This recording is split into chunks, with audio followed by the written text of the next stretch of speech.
வணக்கம். சுகுமார் சீனிவாசன் பேசுகின்றேன். ஞானம் என்று ஒரு தகவல்.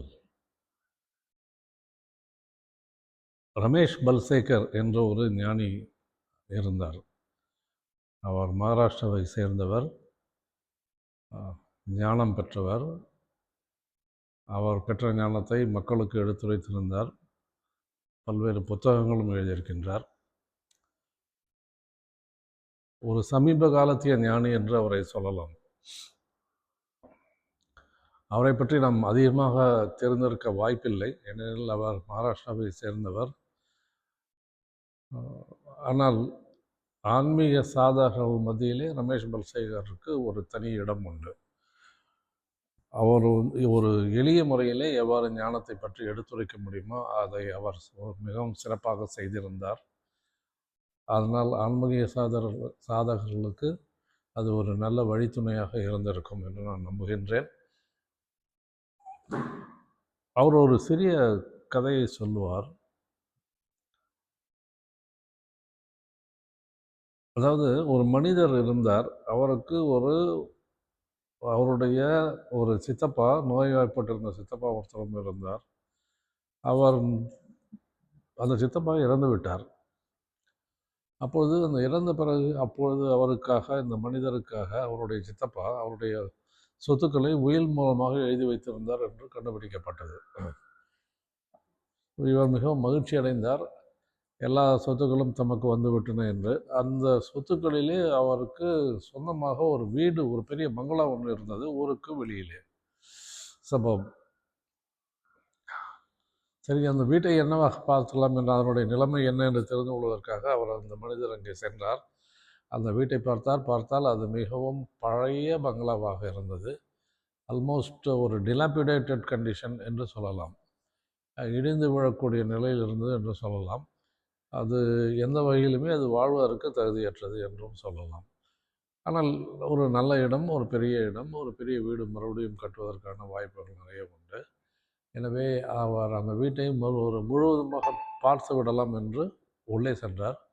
உள்ளே சென்று ஒவ்வொரு வரையாக பார்த்தால் எல்லாவற்றிலுமே எல்லாமே அப்படித்தான், மிகவும் மோசமாக இருந்தது. எதையுமே பயன்படுத்தக்கூடிய ஒரு வகையிலே இல்லை. அதை பார்த்து கொண்டிருந்தபோது ஒரு அறையில் பார்த்தபொழுது அவருக்கு திடீரென்று அந்த அறையிலே ஒரு கஜானாவை பார்த்தார். வால்ட்.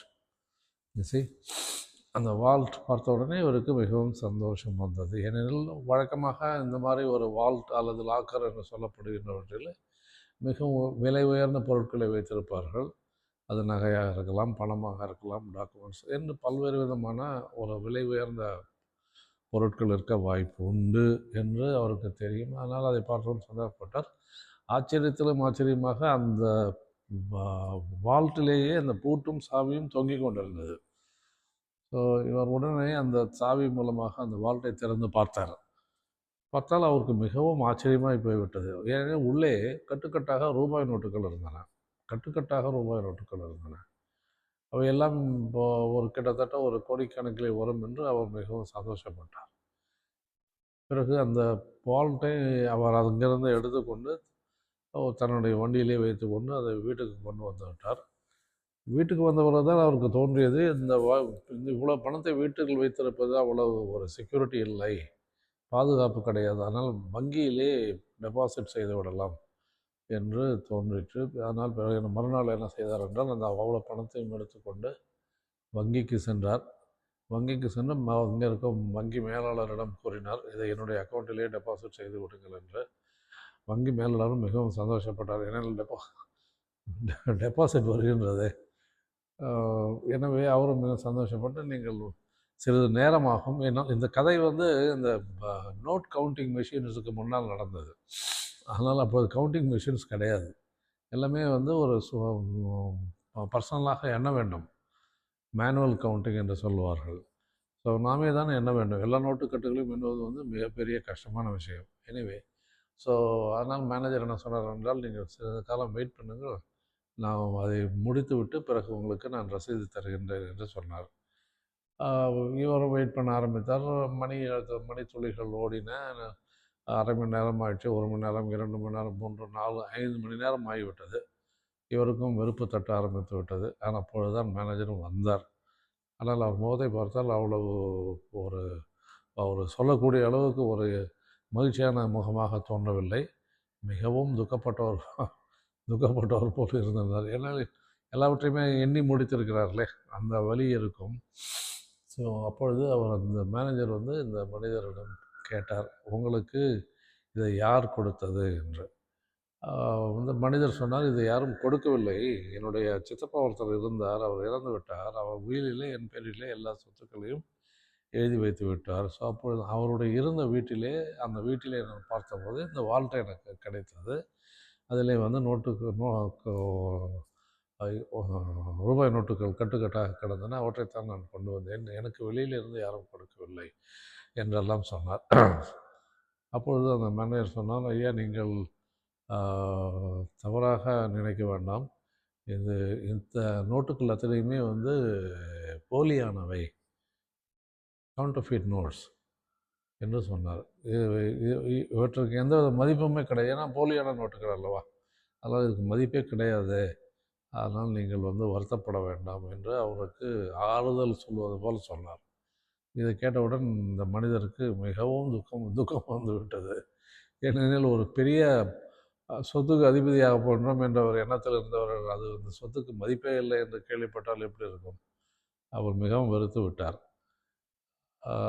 வேறு வழி இல்லாமல் திரும்பி சென்று விட்டார். இந்த கதையிலிருந்து பல்சேகர் என்ன சொல்ல வருகின்றார் என்றால், மிக அற்புதமான கதை. அவர் என்ன சொல்ல வருகின்றார் என்றால், அதாவது ஃப்ரீ வில் என்று சொல்லுவோம். நாம் ஒவ்வொருவருமே எனக்கு சுதந்திரம் இருக்கின்றது, நான் பேச்சு சுதந்திரம் உடையவன், நான் பேசுவதற்கு சுதந்திரமாக பேசலாம் என்ற என்னுடைய இஷ்டப்படி, அதாவது ஃப்ரீ வில், நோ பைண்டிங் அப்படி இருக்கின்றது, அதன் மூலமாகத்தான் நான் செயல்படுகின்றேன் என்றெல்லாம் சொல்லுவோம் இல்லையா, ஃப்ரீ வில் என்று. ஆனால் இந்த ஃப்ரீ வில் வந்து எதுவரையிலே உள்ளது என்றால், ஒரு வார்த்தை பேசுவதிலோ அல்லது ஒரு செயல் செய்வதிலோ அந்த ஆரம்ப கட்டம் வரைக்கும் தான் உங்களுக்கு ஃப்ரீவில் இருக்கின்றது.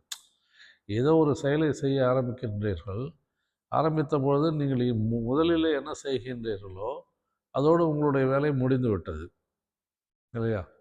நாம் என்ன செய்ய வேண்டுமோ அது செய்து விட்டால் அது முடிந்து விட்டது. ஆனால் அந்த செயலின் மூலமாக என்ன விளைவு உண்டாகின்றது என்பது உங்கள் கையில் இல்லை, உங்கள் கையில் இல்லை. யாருடைய கையில் இருக்கின்றது? இப்போ ஒரு நம்பிக்கை உடையவராக இருந்தால் அவர் சொல்வார், கடவுள் கையில் இருக்கின்றது. நம்பிக்கை இல்லாதவர் என்றால் அவர் என்ன சொல்வார் என்றால், அவர் எதோ சொல்வார், அவருடைய அறிவுக்கு எட்டினாற்போல் சொல்வார். அதில் எந்த உண்மை இருக்கின்றது அவருக்கே தெரியாது. ஏதோ சொல்ல வேண்டும், ஏதோ ஒரு சில காரியங்களுக்காக அவர் சொல்வார். அதை நாம் விட்டு விடலாம். என்னவென்றால், அந்த காரியம் இனிஷியல் பீரியடில் நீங்கள் செய்யக்கூடிய எந்த காரியமும் ஒரு ஃப்ரீவில்லோடு செய்வது ஓரளவுக்குத்தான் செய்ய முடியும், ஓரளவுக்குத்தான் செய்ய முடியும். அதற்கப்புறம் அதனுடைய எண்ட் ரிசல்ட் என்ன வருகின்றது, என்ன ப்ராடக்ட் வெளியிலே வருகின்றது என்று பார்த்தோமானால் அது உங்கள் கையில் இல்லை, அது உங்கள் மூலமாக அது எப்படி வர வேண்டும், எவ்வாறு இருக்க வேண்டும், என்ன தன்மையில் இருக்க வேண்டும் என்பதெல்லாம் உங்கள் கையில் இல்லை. அப்பொழுது அது யாருடைய கையில் இருக்கின்றால் அது இறைவனுடைய கையில் இருக்கின்றது. இதுதான் அந்த வித்தியாசம். நாம் ஃப்ரீவில் என்று சொல்லிக்கொண்டு காரியங்களை செய்கின்றோம், ஆனால் அதற்கு ஒரு லிமிட் இருக்கின்றது. அதை தாண்டி நடக்கின்ற காரியங்கள் எல்லாமே இறைவனுடைய ஒரு ஆளுமைக்கு உட்பட்டுத்தான் அவை நடக்கின்றன. இதைத்தான் யார் சொல்லுகின்றார் பல்சேகர் இந்த கதை மூலமாக. இந்த ஒரு போலியான நோட்டுகள் மூலமாக கிடைத்த மகிழ்ச்சி, அது போலியானது என்று தெரிஞ்சவன் மறைந்து விட்டது அல்லவா, மறைந்து விட்டது, கிடைக்கவில்லை. அவர் கையில் இருந்தது, அவர் கையிலே இல்லை. அவர் பார்த்தவுடன் மகிழ்ச்சி அடைந்தார், ஆனால் அது உண்மை என்று என்ன என்று தெரிந்தால் அந்த மகிழ்ச்சி போய்விட்டது. அவ்வாறு தான் உலகத்தில் நடக்கின்ற காரியங்கள் எல்லாமே வந்து இறைவனுடைய கட்டளைக்கு ஏற்ப நடக்கின்றன, இறைவனுடைய ஒரு நியதிக்கு ஏற்ப நடக்கின்றன என்பதை நாம் நன்றாக ஞாபகம் வைத்துக் கொள்ள வேண்டும். அதற்காகத்தான் இந்த கதை சொல்லப்பட்டது. நன்றி, வணக்கம்.